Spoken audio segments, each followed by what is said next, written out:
Hi-yomalies! Welcome to the Naked Mennonite, a place for the black sheep from any flock. I'm your host, Stephen Harder. It is wonderful to have you here with us today. My mission is just to make a space and offer encouragement to marginalized, especially marginalized people from a Christian background, especially queer folk. So if you're new here, welcome. Your presence, your views is appreciated. I have been covering a lot of ex-gay videos lately, and I needed a palate cleanse. That's what I found, a video by John Decker that was covered over on I'm from Driftwood, link in the description below, where he describes his work in exposing conversion therapy happening in Minnesota. And I thought it would be interesting to revisit some of my own conversion therapy light work and see how it compares to what John describes. So, take it away, John.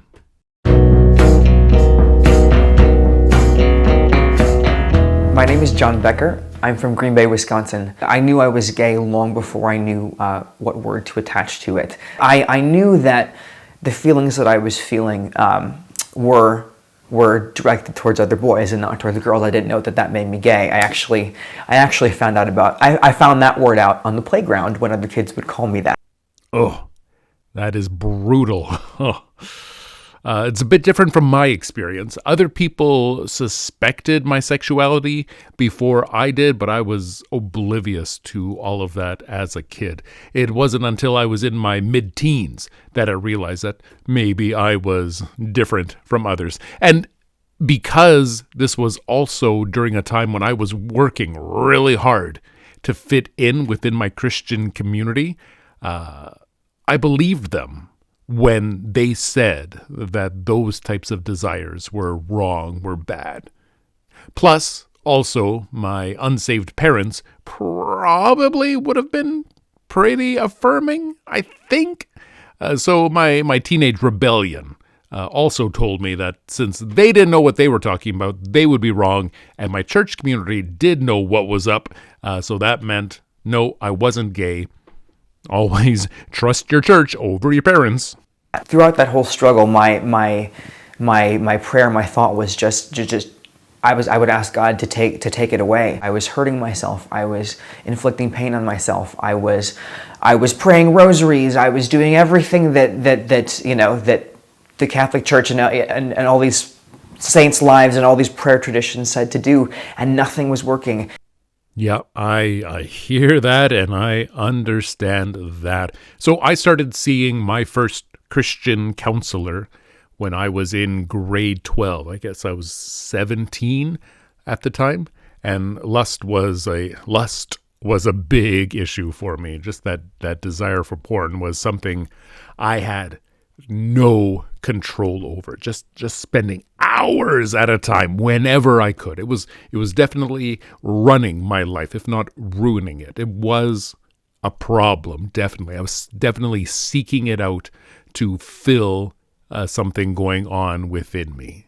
Probably community and connection, because I was devoid of anything that was meaningful, substantive in that way. But my church is going to say, that's the kind of thing you got to give over to God. He's the one who's going to deliver you from that. And I don't know if my counselor and I really looked into deeper causes behind it. I know I was tightly wrapped up over daddy issues. So that's where we invested a lot of our focus. And luckily, the Bible is replete with fatherly language. So it was easy to make God the solution to this problem I had. Plus, this counselor was big on something called theophostic counseling. And for those who don't know, theophostic is a ministry of helping emotionally wounded people to acknowledge and identify the true source of their inner emotional pain and find lasting peace through receiving personalized truth directly from the Lord. Ugh. So, when we would uncover an issue, that's when my counselor would then, pause, and we could literally invite the light of God to shine down on us, putting air quotes around any of these ideas you want, and to see what God wanted to reveal to us about this situation. That's what counseling in his office was like. Outside of that, lots of Bible reading and study, lots of journaling, lots of reflecting, lots of church involvement. Basically, anything the church says is good for you, you should be doing that. And if you're not doing what you should be doing, or if you're doing things you shouldn't be doing, then you're giving Satan a foothold. And now I know that is a really convenient catch-22, because Christians know that perfection is an unobtainable standard. We'll never be perfect. So if God isn't behaving the way someone in authority has prescribed, well, then the problem is with you. No, you don't have to be perfect. And so long as you aren't perfect, then there's something in your life to stand between you and God. If you were just a couple steps closer, then maybe God would finally work this miracle in you. But until then, you just got to keep being faithful, keep struggling under these expectations. And then when you're close enough to God, then he'll work his miracle in you. But life is hardship until then. But that's what's going to make you stronger. And especially nefarious for me was the fact that these straight men I respected in the church were telling me these things, right? These were the men that I wanted validation from so badly. And for them, being straight came pretty naturally, I assume. So it was easy for them to just prescribe the path they took and then take it on faith that God will work out any of the kinks in their plan. Pun intended. So I saw that counselor for just over a year, and when I started attending Bible college, I just kind of felt like I was healed and didn't need his help anymore, which was just half right. I really didn't need people telling me that God was going to cure me of this affliction. That much was true, but I certainly wasn't healed. And me being unaware of how gay I presented while living in dorm with a bunch of conservative evangelical guys, it's not a simple situation for anyone to navigate, least of all me.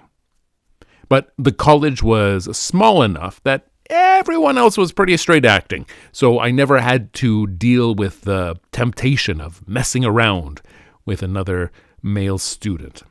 I was spared that, yay.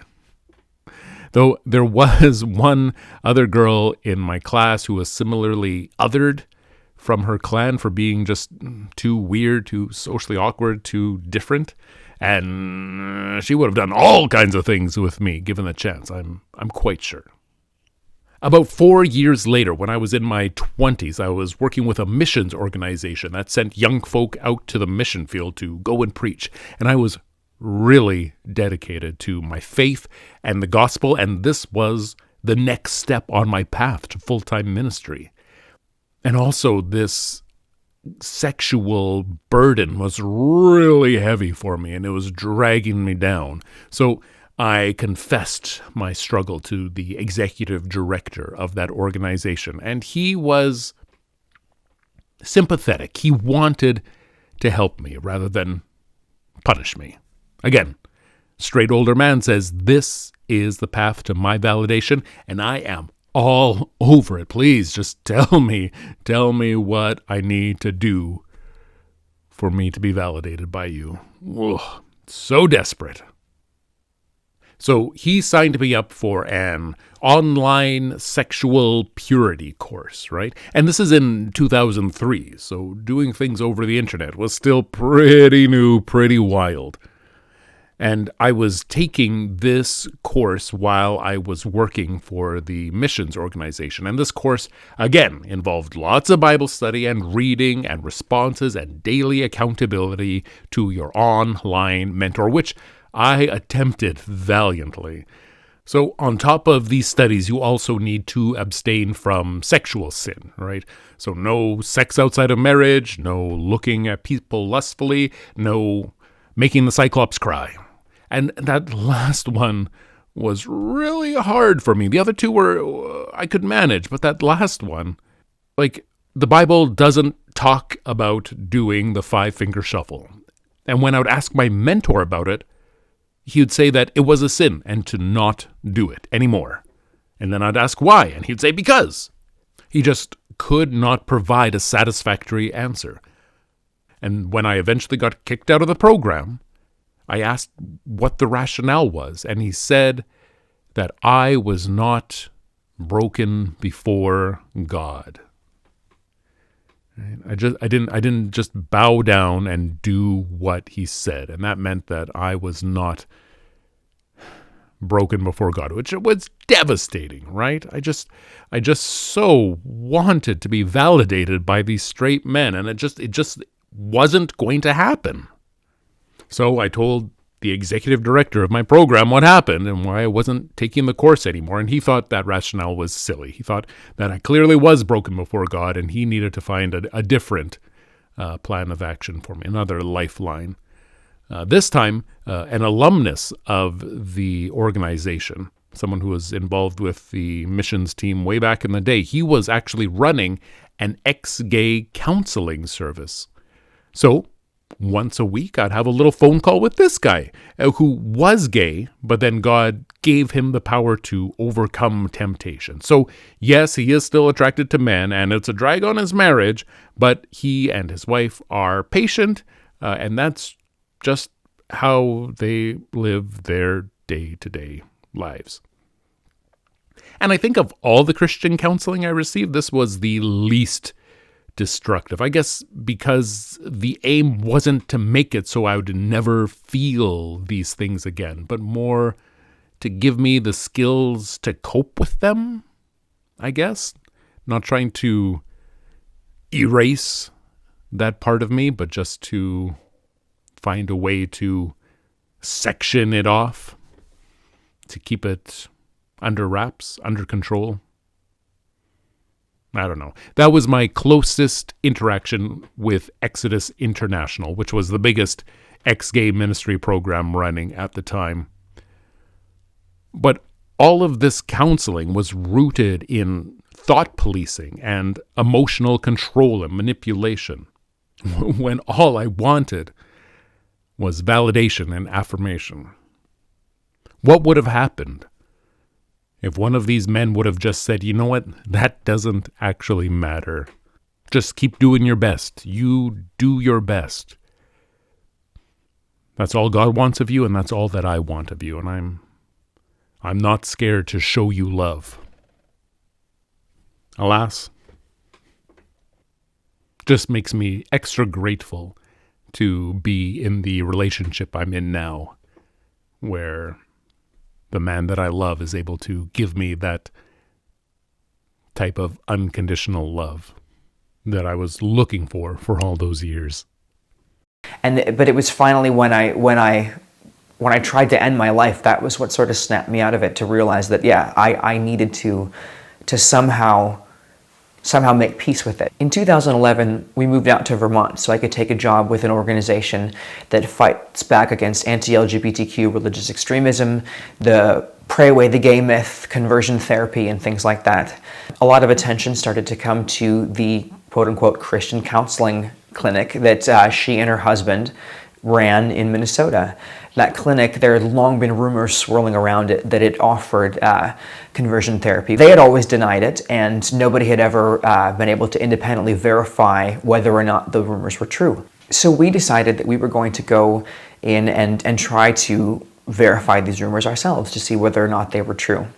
So here's little old 26-year-old me in a home office in Burlington, Vermont. And I pick up the phone and I call this Minnesota clinic, and I tell them that I'm a young man who is struggling because I have feelings of homosexuality. I'm attracted to other men. Can you help me get rid of these things so that my life can be in accordance with my faith tradition? The reason we did that was because we wanted to give them an opportunity to respond ethically. And any ethical mental health professional hearing somebody like me say that to them and ask for that kind of help, quote unquote, would say, you're asking for something that actually can't be done and that is actually going to be harmful to you. In the mid-2010s, there was a short spell where I was working a job that offered health benefits that covered counseling. And that's when I saw my first counselor who wasn't a Christian counselor. And when I explained my struggle to him, this was exactly the response he gave me. If you're looking for help to not be gay, then you are going to be disappointed because I can't help you with that. First time those words had been spoken to me in a counseling session. And I sure wish it would have come up a decade or two sooner. I was married at the time, seeking help to save my marriage, so the news didn't land well with me, but I still would have appreciated those truths rather than letting the light of God expose truth to me. Tell me it's not child abuse. They didn't say that. They didn't respond ethically. They said, "Oh, sure, we can do that for you. We'll get you set up with a therapist." I booked my flight out to Minnesota, and I got on the plane and when I stepped off the plane and got ready for this experience, I didn't just step into a new place. I sort of stepped back into a lot of painful memories in my own life. I sat down with this therapist. It was an extended fishing expedition all through my life to try to find some kind of extrinsic factor to pin, on which to pin my homosexuality, my affliction. They gave me a treatment plan. They said it would take about 4 to 6 months, and that at the least I could expect to get my homosexuality down to manageable levels, was the word that they used. But at the most, he said, many people are cured completely. It was over a couple of weeks, 5 sessions in total, and during those, I was advised everything from getting myself a straight accountability buddy to call anytime that I felt the gay itch. I was told that every time I saw a woman that was beautiful, even if I wasn't sexually attracted to her, to recondition my mind and to remind myself that her breasts were for me to be attracted to. I was designed to be attracted to those things. I was given prayers. I was given referrals to churches and to pray away the gay support groups. So in 2020, I finally stopped fighting and chose love, to love myself, gayness and all. My wife and I, at the time, were seeing a Christian therapist right about then, and when I told him about this decision I had made, he kind of pushed the self-destruct button, because it certainly wasn't rooted in showing me love and understanding. It certainly wasn't designed to support me in one of the most difficult moments of my life. Right? Later on, the next time I had a session with him, it was a one-on-one session. And he apologized, and he said that was grossly unethical, and he shouldn't have done that. But it was too little too late. Damage done. Trust had been obliterated. Nice guy, but that was a bad move to make. We didn't have any more sessions after that, in part because I lost my job with my benefits because of COVID, and just in part because of COVID, it was difficult to meet anywhere. After those 5 sessions was when we realized that we had enough video evidence to show that conclusively that's what they were doing. So that was when I disappeared and hopped a plane back to Vermont, and in the years afterwards, we saw multiple states passing bans on the practice for minors. We saw President Obama come out against conversion therapy. The Southern Poverty Law Center filed a groundbreaking lawsuit in New Jersey and won, suing one of these organizations on the basis of consumer fraud. On a personal level, it felt like a victory too, because after all of that time I spent back in it, dredging up all of those memories and inhabiting that space, that scared, frightened, self-loathing, desperate 14, 15-year-old who hated himself and who was cutting himself and who didn't know where to turn and who would cry at night and pray to God to make him different. It felt like a way to strike back. It felt like a way to strike a blow against the religion-based bigotry that had dominated so much of my life. And that was very satisfying. I understand what he is talking about here, because I feel the same way too. With this channel, with my solo show, I feel like I am a voice speaking out against the harm of these kind of programs. I just want to help other Stevens and Stephanies who are trapped in the same system that I was caught in, because nobody should be mentally and emotionally abused like that. Certainly not under the guise of being helped. And all this dredging back reminded me of that online purity course that I took 22 years ago. And it is still online, although they are upfront that not everybody who enrolls gets a mentor. But I am tempted to sign up again and see how long I can play along. Maybe I can land myself a mentor, and maybe he or she, probably he, can help me overcome these gay sexual desires I have. Maybe he can help me uncover my true identity in Christ. See if I can beat my last record. If you would like to see a video on that experience, please drop a comment below, and I'll see if I got time to invest in my spiritual purity. There are still LGBTQ youth all across this country who live in homes where they hear things like this, where they hear these kind of anti-LGBTQ teachings, where they hear parents or relatives or preachers tell them that they're sick and that they're twisted and that they're sinful and that they're evil and that they're going to go to hell for who they are, and they need to know that's a lie. They need to know that they're just fine, just as they are. Amen. That's certainly what I needed to hear, and that's the message I am spreading now. So thank you for helping me spread that message. You can help amplify my voice by giving this video a like and a comment.